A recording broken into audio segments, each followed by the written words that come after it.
kondisi di Indonesia pada saat ini, kita lihat bahwa yang pertama mungkin next ya. Ya, next. Kita melihat fragmentasi dan inkonsistensi dari data tenaga kesehatan. Yang pertama, ketika instansi atau organisasi profesi itu berbeda dalam pengelolaan data kesehatan yang dilakukan oleh setiap institusi ya, sehingga bisa terjadi duplikasi, ketidakkonsistenan, serta perbedaan format dan standar pengumpulan data antar entitas juga dapat menghambat konsolidasi data, mempengaruhi keakuratan dan kepercayaan dari data secara keseluruhan. Yang kedua, kondisi pada saat ini terjadinya inkonsistensi dalam standarisasi data, di mana tanpa platform informasi tenaga kesehatan yang terpusat, pengumpulan dan pelaporan data yang kurang terstandarisasi, sehingga informasi dari suatu entitas bagi sekalian sulit diperbandingkan, bahkan digabungkan dengan data entitas lain. Nah, varian standar ini menjadi hambatan dalam analisis mendalam dan formulasi kebijakan berdasarkan data. Nah, dari kondisi yang ketiga, di mana layanan perizinan yang tidak terintegrasi ya, jadi harus selalu begitu, sehingga saat ini tenaga kesehatan harus melalui berbagai entitas untuk mendapatkan suatu izin. Nah, proses ini tidak hanya memperlambat pemberian izin, tetapi juga meningkatkan biaya atau cost ya, dan birokrasi yang berbelit-belit.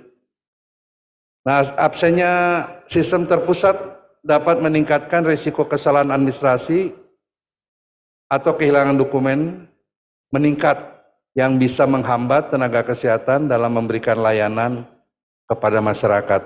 Inilah kondisi saat ini, bagaimana data itu dikembangkan, yang ada baik yang terfragmentasi sumber informasinya maupun inkonsistensi dalam standarisasi, serta layanan perizinan yang tidak terintegrasi. Nah, Bapak Ibu sekalian, bagaimana sebenarnya solusi ya menghadapi permasalahan ini? Ada yang disebut satu sistem informasi SDMK yang ke arah satu sehat. Next. Nah, yang pertama platform digital terintegrasi.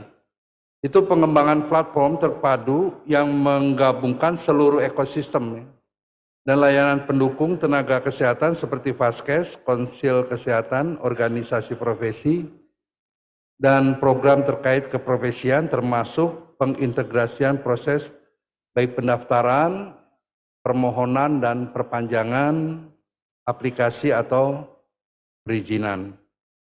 Yang kedua, salah satu solusi yang ada adalah standarisasi dan integrasi data ya, membuat mekanisme terstandar untuk mengintegrasikan data dari berbagai sumber seperti data keprofesian, data pekerjaan, data pendidikan, dan data kompetensi, serta memastikan keakuratan dan konsistensi informasi di seluruh platform. Nah, yang ketiga, Bapak sekalian, portal informasi tenaga kesehatan itu pembentukan portal terpadu ya, yang menyajikan informasi terkini tentang pengembangan kompetensi, keprofesian, dan peluang karir, serta fasilitas networking antar tenaga kesehatan untuk pertukaran pengetahuan dan kesempatan. Nanti aplikasinya akan dikupas ya oleh tim ahli ini, pembangun di sebelah kanan saya ini, Bu Boni dan Pak Timur, akan mengevaluasi apa itu sebetulnya satu sehat SDMK dan apa sih fungsinya.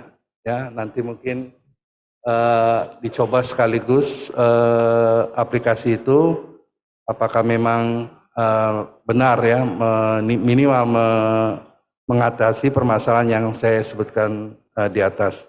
Jadi apa itu Satu Sehat SDMK? Itu portal yang dirancang untuk mengintegrasikan dan mengelola data profil tenaga medis, tenaga kesehatan, dan tenaga penunjang di seluruh Indonesia, yang berfungsi memfasilitasi pencarian dan integrasi profil dari database existing, pembaharuan data pribadi dan keprofesian, serta layanan perizinan.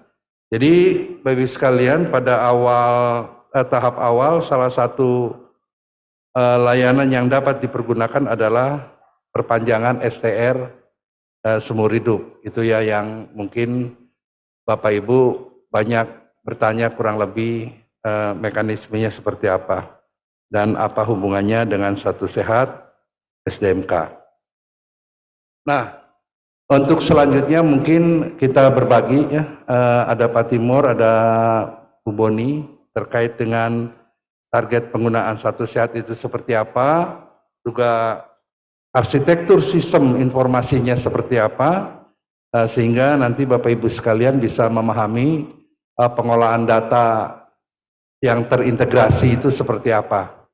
Maka dari itu silakan Pak Timur dulu ya.